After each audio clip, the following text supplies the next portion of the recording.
What's going on, everybody? It's be your boy DJ Anonymous. DJ Anonymous with another episode of Sports Biz Music, the podcast. And on today's show, I have a very special guest on the show. I have my girl Nalisa, right? Nalisa. Yes, that's correct. Nalisa on the show today. Mm-hmm. How you doing today? I'm doing very well, thank you. How about yourself? I'm doing good. Thank God it's Friday. Thank God it's the weekend. Thank God it's Friday. Yep. Mm-hmm. So, before we get into the podcast and to the questions, introduce yourself to the listeners. Well, my name is Nalisa Saati, and I was born and raised in Miami, Florida. Okay. And I really realized that I kind of grew up in a much smaller place. Miami is not Miami-Dade County. Mm-hmm. And I got into right after high school. I went to college in Texas. I was recruited for debate. I was debating in high school, and they recruited me and gave me a full ride to go to college in the University of Texas, Dallas. Mm-hmm. And so I went there, and it was fun for a while. And I came back here. And when I transferred over, I ended up going to FIU and graduating with international business and philosophy degree. Shout out to the Golden Panthers. So now I'm back. Yes. I loved the international business program at FIU. It was really big picture and global, and all of my classmates were just some amazing people from all over the world. So very happy to be here now in Miami-Dade again. And for the last 10 years, I've just been working with nonprofit organizations, specifically with inner city throughout Miami-Dade County. And so the academy is your own academy, or is this Yes, I founded the nonprofit Superhero Leadership Academy. Okay. And the whole concept was knowledge is power, your skills are your superpowers, and you're a real superhero if you're making a difference with your knowledge in this world. And before that, I had worked with I was the founding program director of the Miami-Dade Urban Debate League. And so, Miami-Dade was one of the largest cities in the U.S.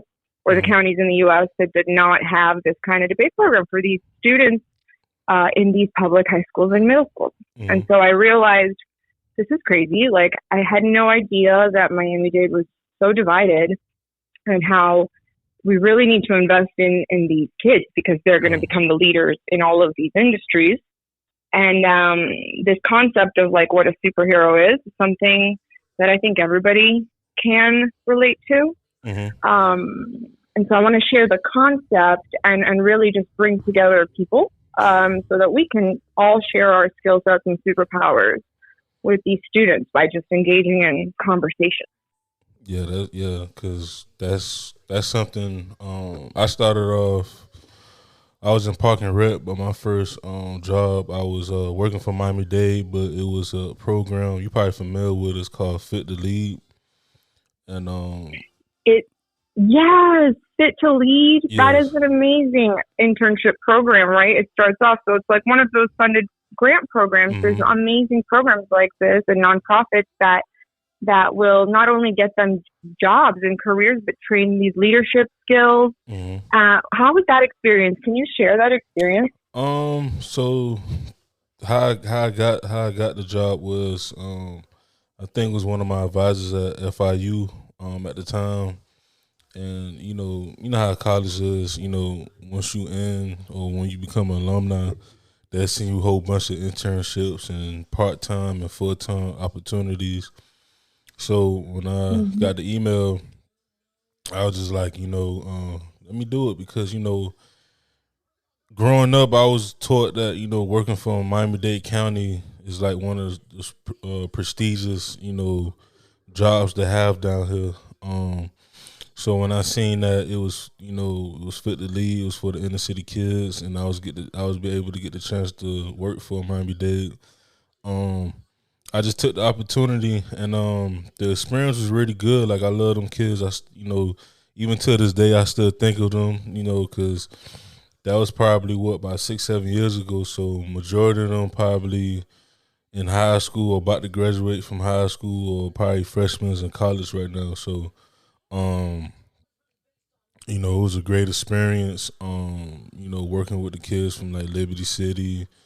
You know, The Overtown Liberty everywhere. City has both of those. So that's perfect example. Just you must have grown up surrounded by a really strong sense of community. Mm-hmm. And the reason why, all of those schools, I loved working with Miami-Dade County Public Schools. It's one of the few organizations that countywide, that's what I really think we all really need to look like to countywide solutions Mm-hmm. and really invest in these little, because those are some of the inner cities that we're talking about. And when people say city of Miami, Mm-hmm. like you have people here for the Super Bowl that were here, and Mm-hmm. everybody's like, oh, the city of Miami or Miami Super Bowl, that's where it's happening. And it's like, no, Mm-hmm. it's actually happening in Miami Gardens. Yep. The Super Bowl is happening in Miami Gardens, actually. It's a completely different area, and you have these amazing schools like Carroll City, senior high and middle, and great other schools within the area, and even entering the northern region Mm-hmm. that are in those areas. And in City of Miami, City of Miami is not just the richer neighborhoods that have the inherited power and inherited wealth. It's really all of those cities. It's Little Havana, Alapata, Little Haiti, Coconut Liberty City, Grove. Overtown, Coconut Grove, Mm-hmm. and that's another area that is an economic opportunity zone, and it's the oldest Bahamian community Yep. in Miami-Dade County. Yep. In that area. Yeah, my family. And My grandma, they all from the Bahamas. Growing up, they just always talk about, like I remember, I know they just restarted the Goon Bay, but I remember when I was younger, the Goon Bay was like the Goon Bay. Like it was matter of fact, I don't know if you heard of Black Miami-Dade. It was like a Instagram. yes, Yeah, they was showing like how much like pretty much how New Orleans they got their Mardi Gras. Where they were saying that Miami and New Orleans not rival, but they kind of had similar. Their festivals was always around kind of like the same time, and Miami was just like Coconut Grove to be Pacific, like the that Bahamians. culture. Yeah, like they. Yes. So. And the history, the Mhm. rich in history and culture that's here. And like, it's so crazy because, in the barnyard, the historical area, I've taken students there on a field trip, and they showed us what Coconut Grove used to look like before.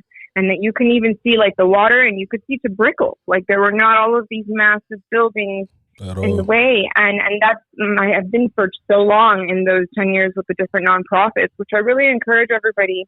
If you want to help out, I would really go and volunteer for some of these nonprofits that are helping the populations of service that are correct. That's the other thing that I wanted to accomplish with Superhero Leadership Academy. It's like, I want to share this concept of what a superhero is, but also everybody needs to focus on these zip codes and these neighborhoods where the schools and where these people live, because those are the communities. And Coconut Grove, actually, I grew up in Coconut Grove, and I'm the oldest of 4 daughters. We all went to Carrollton School, the Sacred Heart, right down the street. And that's what I say. I feel really lucky to have So you went to Sacred Heart? Yes, I did. I think that my parents were like, okay, we're going to invest in the foundation of your education. After that, you all are on your own. But we really think it's important to figure out that. And so I really believe that education is the equalizer. And what I got really culture shocked out of high school and out of even in college and beyond, when I started working for the Miami-Dade Urban Debate League, and I was given these schools, these middle schools and high schools throughout the whole county. And what I realized after working with these neighborhoods is, oh my goodness, these kids all live or go to school in economic opportunity zones. So there's incentives to push these people out of these. When I was going, and I was like, there's a direct correlation with the crime in these neighborhoods too, right? So these kids that we are asking to become the leaders of all industries are not even given close to an opportunity to be able to access. It's not a level playing field, and it's entirely based on inherited power and inherited wealth. Right. That's what it is. So like, let's focus on communities of poverty, right? Because if we're able to, so NFL, if you care about kids and sports and developing them, then invest in their football teams, invest in their after school programs, invest in those schools, right? Mm-hmm. And that's why I was going to bring it back to the sports of, I think I saw this documentary, Warriors of Liberty City on Hulu. Oh yeah, on Star. Yeah, it was Star. I don't want to mess it up because I'm so grateful. Couple of my kids was actually on the show because they played for Liberty City. You know, a lot of them, you know, they grew up around Glen Cherry Park, you know, playing over there. So, yeah, I seen some of my kids on the powerful documentary. What a powerful documentary. And it really showed me, I was so shocked to hear that, like, I think I took a bunch of pictures. I was like, nobody accesses these documentaries. Not everybody's going to be paying to play. You have to have subscriptions to everything nowadays. And our phones are our wallets, right? So how do I get information out? And that documentary was like so eye-opening. And in 2019, guess who had the largest recruits in the NFL? Miami. Yep. And what they mean by that are those inner cities and those high schools and middle schools that everyone's obsessed with getting those kids, right? And it's so sad that, you know, and it's so beautiful though, because the community culture of these sports and these ability, like the real superheroes are you all, like the athletes that not only just leave, but they come back for the actual neighborhood and for their community and being able to involve. But isn't it shocking to see? I'm watching that documentary and it's like it's I feel like there's so much fakeness out there across the board, and the funny thing is that no one truly has a voice because we're all on different platforms. Right. We're all communicating in different ways. So I'm going to give you a joke now that I always love to put out there. And by the way, I feel I'm really happy to have this opportunity and have these dialogues. Like a year ago, I stopped working with SLA in the capacity that I was, and I was doing dialogue sessions every day with students. And it was so game-changing to be able to have these discussions. I really think having people have these forms of communication is so important right now, where everything is so insta-culture, and what's happening is the history is being erased, right? And so here's my joke for you guys. What do you call a selfie that you're not in? Oh, what? What do you call a selfie that you are not in? Oh, what? I'm trying. A photograph. A photo, right? I get it. A picture, right? Yeah, I get it. Right? And back in the day, it's funny because back in the day, we were taking photos of our families and the communities and the things and posting about that because we really only had one way to do it. And then little by little, it's like the technology has become smarter than the humans, and we're all of a sudden forced to compete with all of these companies that are their own methods of communication, right? And the thing is that they all appeal to different demographics and different people that want to access them. And so we're not all seeing the same information. We're all not talking to the same people. Literally, what this did is connect all the people in the world that hate the same thing and brought them together online. It's crazy because what's crazy is, you know, just to talk about everything you just spoke about. So for me, I was just on a podcast yesterday with Michael McManus. He's one of the third members of the Gamblers. They from, you know, New York. They're from Long Island, and I had to explain to him, you know, growing up, you know, as a kid, I always thought Miami was just everything. I mean, at one point in time it was, but if you know, as you get older, and I was a geek of just looking at my whole county and looking at, you know, Florida as a whole and just see how everything is broken down. So when I told him, because we were talking about sports and stuff, and I was telling him, you know, the actual city of Miami is not big, like as far as like I guess I want to say countywide. Yeah, like countywide, like it's not like it's like if you look up the top 50 like cities cities that you would never thought of was bigger than us are bigger than us. Like Louisville is bigger than us. You know, Atlanta. You know, Memphis. You are so smart for saying that, and that's the most important thing. Truthfully, is that we really recognize. Let me give you some numbers so you can explain this. There are 35 municipalities and 35 cities in Miami-Dade County. Yep. It is 3 regions, truly, north, central, and south. There are 13 county commissioners, and there's 9 school board members. And then there are also in countywide, from my furthest north school, I would say it was American Senior High School, that was my furthest north, to all the way down to Southridge Senior High, or South Dade Senior High, actually. And even Homestead, I would say. So there you got further all the way south. That's over a 50-mile spread. And that's over 35 cities. And Miami-Dade County Public Schools is the 4th largest school district in the country. Okay.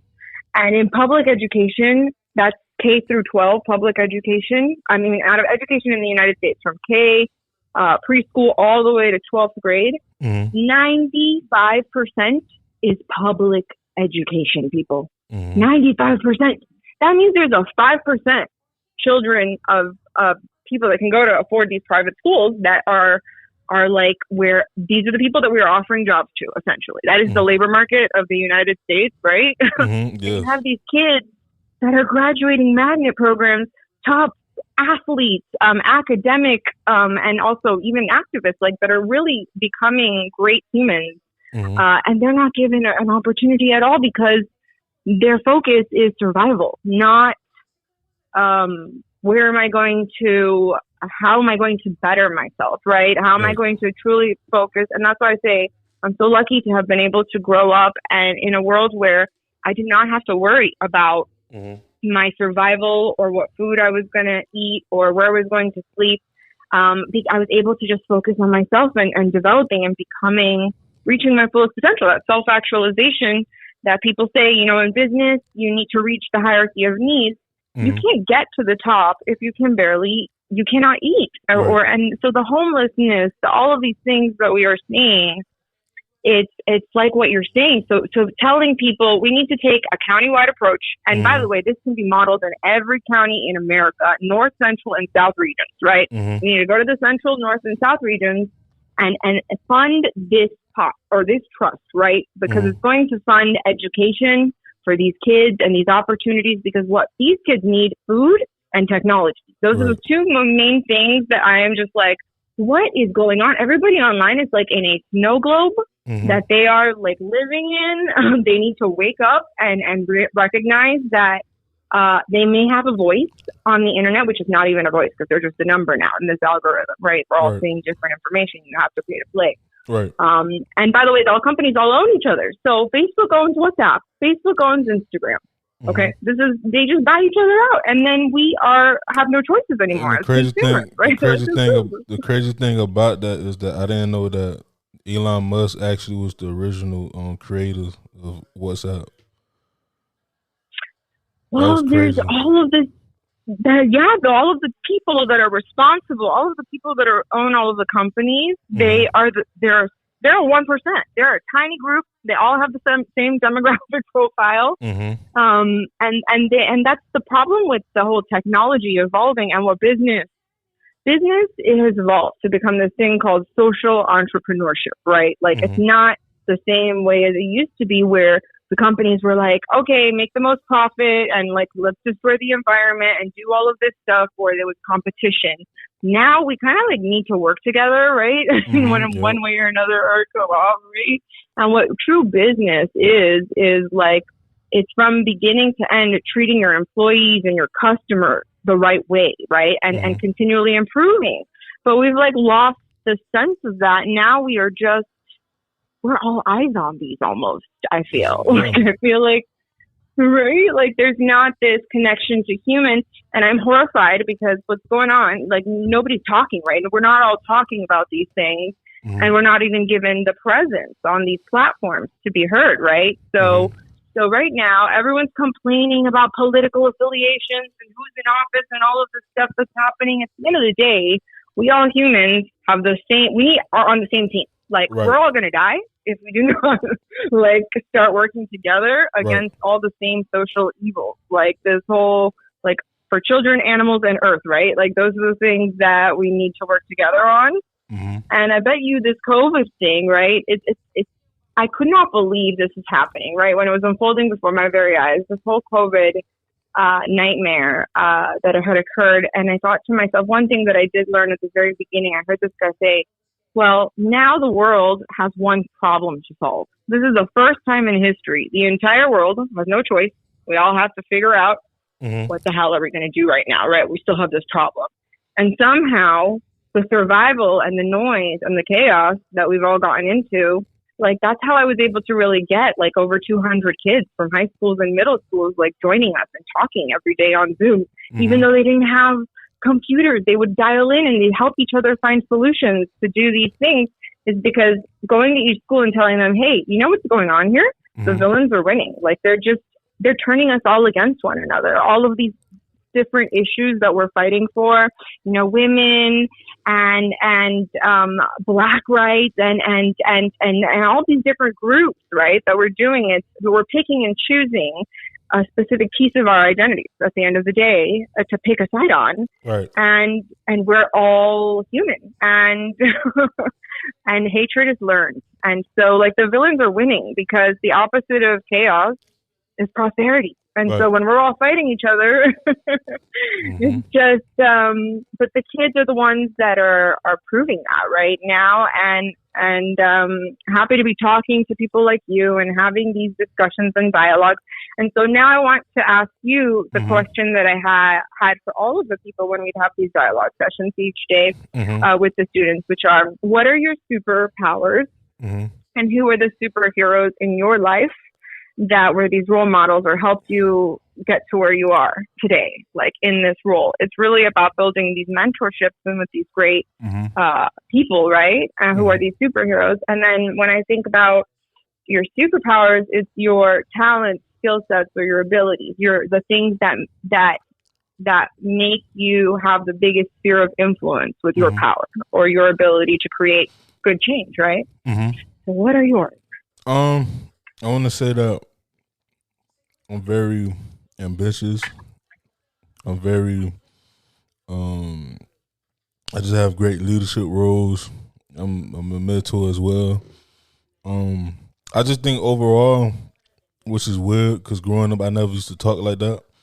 I think my main ability is to learn how to talk to people, know how to talk to people, learn how to, know how to. You're very communication, so you're able to talk. Yeah. Also collaboration. You're very collaborative, it seems. Yes. And you're driven. Those are all leadership skills at the end of the day, right? Yes. And I can say that my superheroes is my mom and my grandparents, my grandma, my granddad, because those was the main three people that, they used to push me to talk a lot, like talk more when I was younger. But as I got older, I started realizing why is because, a closed mouth can't get fed, so as when I started my podcast, so when I started my podcast 5 years ago, and I just look back to all the episodes I've done, and until now, everyone who's been on the show told me I know how to communicate, I know how to, keep a conversation, I know how to, say certain things, I know how to respect people, so, like I said, those are my main three superheroes, so. And it's funny that you said that you didn't have that growing up too, because it's not your fault. Because we've made it cool to be bad. We've made it very cool to be bad in this culture and all of this. And then, the thing that's so difficult about this that I keep trying to say is that the crime is directly linked to all of this lack of funding in these communities and these direct schools and these education for these kids and their families directly. It is a result of that. And if you look at what the Children's Trust has allocated as the areas and the zip codes of Miami-Dade County that have the highest gun violence and most high at-risk youth, you match those with the middle schools and the high schools that are the lowest performing, that are throughout Miami-Dade County in all of those inner cities, North Central and South. And that is a result of, because in prison, there are three gangs. There you have your white, Latino, and your Black gang, right? And you have to pick a family or it's the result. This whole bullying and this culture that it's cool to be bad, it's it's unfortunately, it's the past. We used to be so much more hard power, like, don't mess with me or I'm gonna like screw you up, basically, right? The kind of the situation. But now we've evolved. Like, we need to be more diplomatic and work together. And people that are in business and think, oh, I'm gonna be strong and the bully and like super tough like that, it's the opposite. They are not going to win. They're not going to be profitable. This is why the business leaders have shifted. It's like tech is the business, and it's like, no, it's not. It is not what business is. And I don't understand how these companies just keep raising the prices of all of their services for us. Yeah, but get innovative and fix it. Yeah, but the more they raise it up, the more you start noticing we about to go into another recession. So it's gonna be a restart soon. And I wanted to talk about, because you said you told me last week that you also wanted to talk about like the gentrification that's going on downhill. Yes. And, so this is it's all tied. It's tied in Miami-Dade County and the real estate also. So this is what I want to share about what's going on here, because there's like no rental market in Miami-Dade County. And now I have realized what it is as myself. Unfortunately, my building was purchased like in May, end of May, and they gave us a 60-day notice like June 2nd to get out of here. So by July 31st, I have to be out of here. It's a 33133 zip code. So it is Coconut Grove, but it's really Silver Bluff on the other side of US 1 in those neighborhoods that they are primarily Latino, and they're still low income. They haven't been fully gentrified yet. Well, they have now, actually, 100%. Because what has occurred is there's two issues with the gentrification. First is that all of the foreigners that have purchased the condos and basically the same luxury condos, right? That's the main thing that everybody wants to build. So when foreigners come here and buy luxury condos for crazy prices, the local residents cannot compete. That means that there's a set price in your neighborhood for a cost of a house now. So, for example, the West Grove area, what they consider some tear downs, that some of the families that are the oldest Bahamians have there are moving at the fastest rate, the gentrification at the fastest rate. And now the correlation to this is, and I have discovered this in my experience with youth, is there is not a public high school in Coconut Grove. Yeah, that's right. Let's stop and think about that. Because there's not, right? Because the feeder patterns. You got LaSalle. What else? You got ain't Ransom Everglades around there. But those are all private schools. Those are like, so they don't even count the public school. There's no public high school. The closest one is Coral Gables Senior High on the other side of the tracks, right? So it's not in my backyard. Yeah, that's what I'm saying, because it is a lot of like private schools over there. I mean, back in the day, you had one of the black high schools. What's it called? It was called I'm sorry, I went blank. Was there one? That's fascinating to hear. If there was. Hold on, I'll tell you right now. You could keep going. I just forgot the name. No, I'm sure it'll come up. But explaining, so there's a direct correlation. So all my inner cities are these economic opportunity zones. And guess what? On top of it, they're the highest above ground.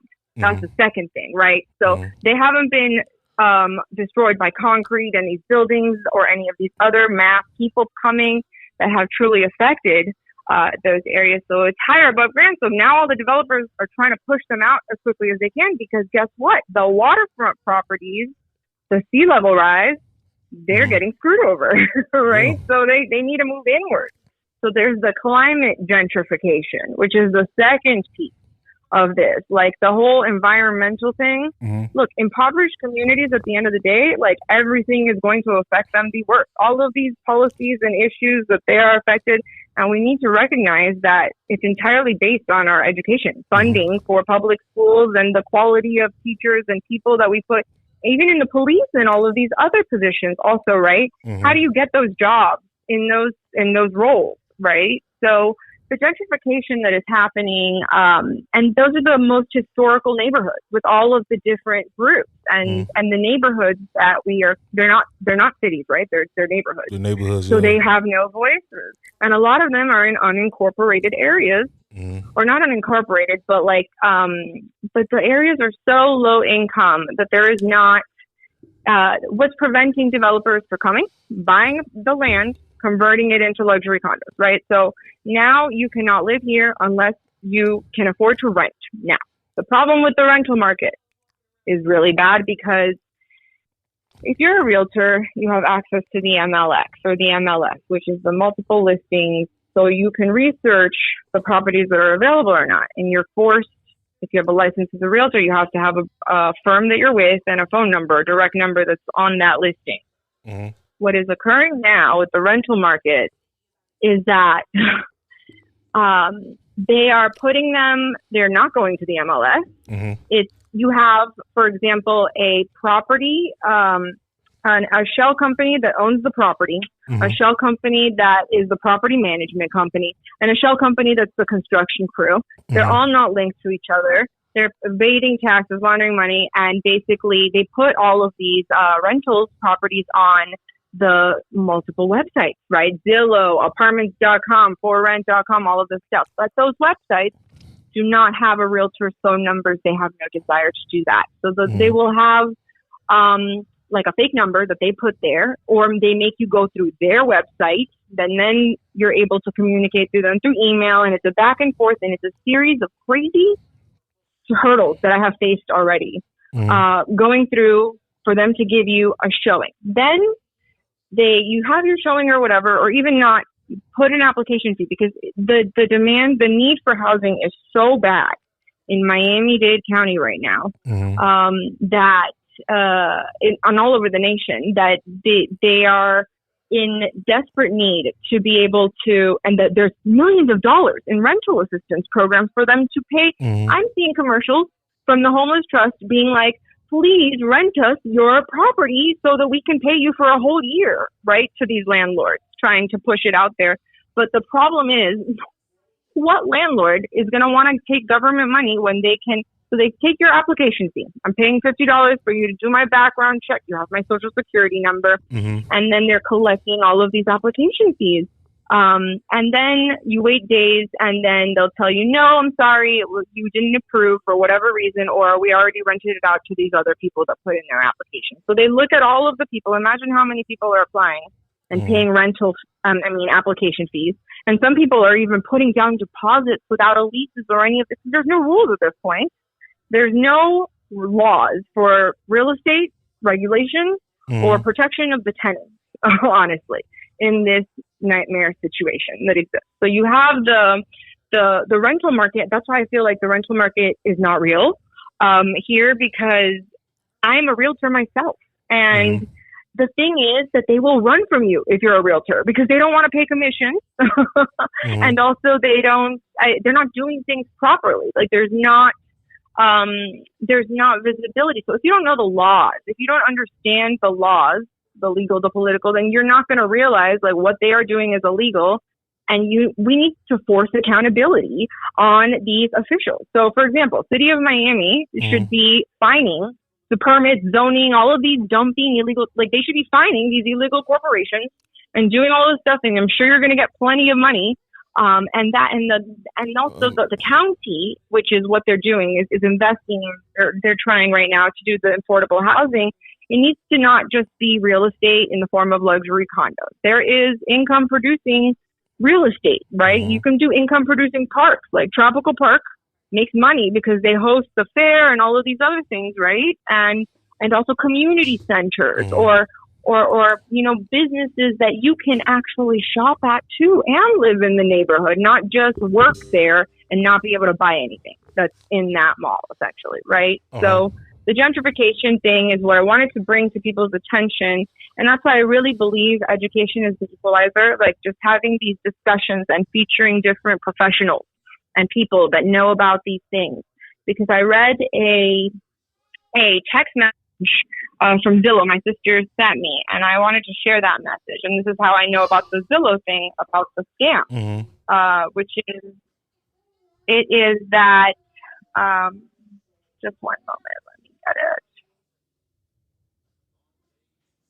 Okay, it is that Things to look when searching for a place and property on Zillow. I like to teach my clients. This is the person that posted this, by the way. This is a $1,800 a month, 4-bedroom, 2-bedroom house that says it's 1,800 square feet. It says house for rent. It's on Zillow. And it says things to look out when searching for a place or property on Zillow. I like to teach my clients how to search for a good property when requesting an apartment house approval assistance and not be scammed by these big-time real estate companies or property management companies. This picture below shows a property listing on Zillow. Look closely, as 263 people have applied for this property already, and the property is still on the market. You mean to tell me that out of 263 applicants submitted, you couldn't find one good candidate? Not to mention, it's been online for 42 days, a month and a half. Seems like that company / landlord is just collecting application fees and never choosing a tenant. Let's just say the application fee is $50. That means this company made $13,150 for the month just off that application and no tenant.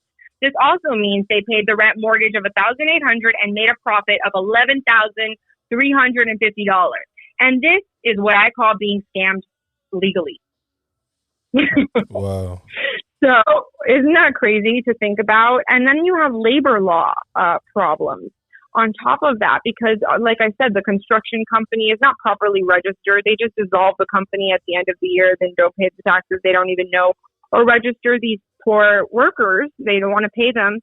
And that's why, if you don't know the law and labor law, that the government has these things, and you can't just go and tear down a building. So my house, or my apartment, that was great. I have to find another apartment. I'm looking for 3 months. I've already paid one application fee, got it refunded by my bank afterwards by placing a thing, because I was like, this is crap. I clearly fit the standards. I have good enough credit. There's literally no reason why they did this to me, and now they're just getting greedy. But the actual doing these throughout the application process, you can no longer buy anymore, right? You can't rent anymore. Even if you're a small business, it's impossible to rent. You have to own that building, or you're not going to make any profit, because the prices of everything is so much, and you have to pay the people that amount of money, right? So having an understanding of the labor laws. So my building was purchased, and I thought, okay, I have at least until July 31st. On July 9th, Saturday, like 9 in the morning until 7 p.m. at night, there is banging, like they're ripping off the roof, going crazy on the sides. Like the amount of noise, it was so scary to wake up and to deal with that all day long. Like I thought I was going crazy. I waited until Monday to place a 311 call to Miami-Dade County and say, this is crazy. I know that there are not permits or anything on this, because I know this is unsafe, like for my own, like I can't be in here while they're doing this kind of work. This cannot be legal. And I'll explain the Surfside thing after, which is why it's connected to that. And so they're like, well, if it's anonymous, I don't know if they can do anything about it, but we're going to send the people from the zoning and permits department.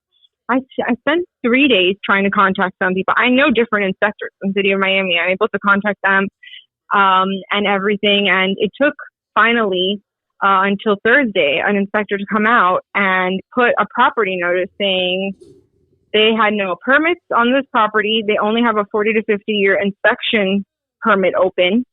So I'm like, okay, wait. So they're trying to fix all the work to pass the inspection, and maybe then they'll record it like they sold this building, because it's still reflecting the old owner. So I'm like, did they really sell this building, or are they trying to do all of the work so it would pass the inspection and then record it? Because there's a 2% property tax in Miami-Dade. So the value of the house or the thing that you sell it for, you're going to have to pay 2% of that every year in your property taxes. This building was listed for $2.25 million. It was sold after 15 days, and I don't know what they sold it for, and it's not recorded in public record or tax. There's not anything proof of it, right? So then 10% of that, 2% of that is $45,000 a year that they were going to have to pay in property taxes if they put that they bought the building, right? Under the 55% of one shell company and 45 an OG other investment company or whatever. So you have, I'm thinking to myself, okay, they don't want this recorded. Let's deed it out or something. Let's try to put the property in a way so I can avoid the taxes anyways, right? So there's there needs to be more laws and regulation and funding for law enforcement of this stuff too. So there's not only, so the permitting, so that stops the workers from Thursday. By the way, this is a construction crew from Mississippi. Mm-hmm. They tell me they're all, these poor people. I feel so bad because I know people have to work. I'm a very understanding human being, and I'm just trying to find another place by the 31st. And clearly these people are just trying to be kind and do their job. They have no authority to place the permits or whatever. That's ownership. That they get paid the big bucks for that. And so they stop the construction until Saturday, and then they start again. Mm-hmm. You still go at it, and then they put music on to kind of like shield it. And I'm like, oh, this is not happening. Finally, on Monday, I think I get I call again 311. And by the way, the inspectors that were looking for my 311 thing ended up telling me that there was a law passed last year in July that says that if you place an anonymous call, that they will not go to it. They're not allowed to. The inspectors or anybody cannot do anything about it, apparently. Mm-hmm. You have to say where you live and disclose all of this information. So the property guy that puts a notice about the lack of permits literally says that my apartment number called and placed complaints of all this permits. So now I'm a target, right? They still have my security deposit. And I'm like, I cannot believe they passed this law. It's like the worst law ever for like the tenants or anybody else. It's like, if you have money to push lawyers to change laws to make it difficult to benefit the developers and the people that own the property and not really protecting the rights of the tenants, then you can continue to do whatever you want, right? Because the laws are evolving in that way. Then another section of permitting comes on Monday saying this is unsafe structures. This is completely separate permits. You're going to get more fines. Mm-hmm. for what you're doing. Here's another notice of fines, and the fines are like pathetic. I think it's like $100, I don't know, every day or something like that. But thankfully, they stopped all the work altogether, and I'm not becoming crazy. So I have like 10 more days to be able to facilitate. And I have a neighbor that works from home. I have elderly people that are also here, and it was really, really affecting all of this. And so just this whole experience, and I wanted to talk about it here publicly to share with people, because really, education truly is the equalizer. Like, the more you know, the more you can advocate for yourself and the community and the public sector that you all support so much anyways. Like, all of these great people and communities, like you said, that culture of like giving back and caring for the public service roles, like the police countywide and the public school teachers and all of these roles that our taxpayer dollars go for, are the way to do it. But we need to stick together, and we really need to take that big picture countywide perspective and everything. Because imagine if there was some coordination or efficiency between these different departments, police, the permits and the safe structures and the 311 and all of the different players. If instead of if they were all functioning as a countywide, North, Central, and South, we want to copy it for every county, mm-hmm. then so many of our problems would be solved. Mm-hmm. So get informed, become aware, and become the leaders in all of these industries. That's the other thing, is that you all need to become leaders in all of the industries. And what I mean by leadership roles in any of these, in public sector and in private sector, is those are the roles that not only get paid the higher dollars, those are the office jobs and the ability to have more flexibility, like the CEOs, CFOs, CTOs, CMOs, like all of these different chief roles and leadership roles. They get paid a lot more money, and then you'll be able to create the most change too, because you decide who to hire, what you're going to do in that business for that company, and all the stuff. Like I tell my kids, and you don't have to just be in the sports. You have Jeter, who ended up being in a leadership role for the Marlins, right? Later on, I think he was a president, and later on, don't just. I had a bunch of athletes actually speak to the students, because there are so many great superhero athletes that are the real ones that give back. Like LeBron James Promise School. That's a great example of one. He went to Ohio and he founded the I Promise School, and it starts elementary all the way up, and it gives the kids that graduate from high school a full ride to Akron University afterwards. And what I love about the school is that it focuses on their parents too.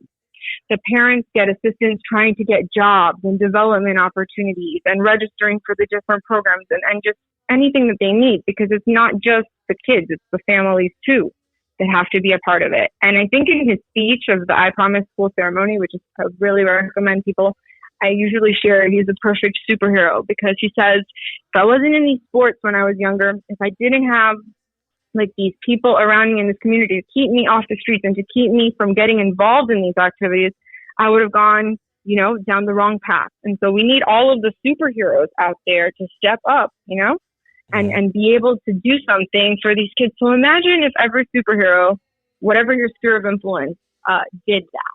And actually, I think in the future, I know we're getting close to whenever this program ends or anything, but if you would be interested in the future to doing different superpower shares or featuring different industry leaders and also including some students and seeing how they think about these programs, I think it would be lovely or wonderful to see the dialogues about this. And if it's beneficial to people and sharing, but I think that the athletes like that, like I had Morlon Greenwood actually came and spoke with the students, which was so powerful, really amazing. Like you'd agree, right? When you go pro and stuff, it's not just your grades or, your athlete career that they look at. They're looking at like everything, right? Like your brand and who you are as somebody, or at least surrounded by these different sports people, So having community things like this and having mentors, the most important thing is having these mentors in these different groups.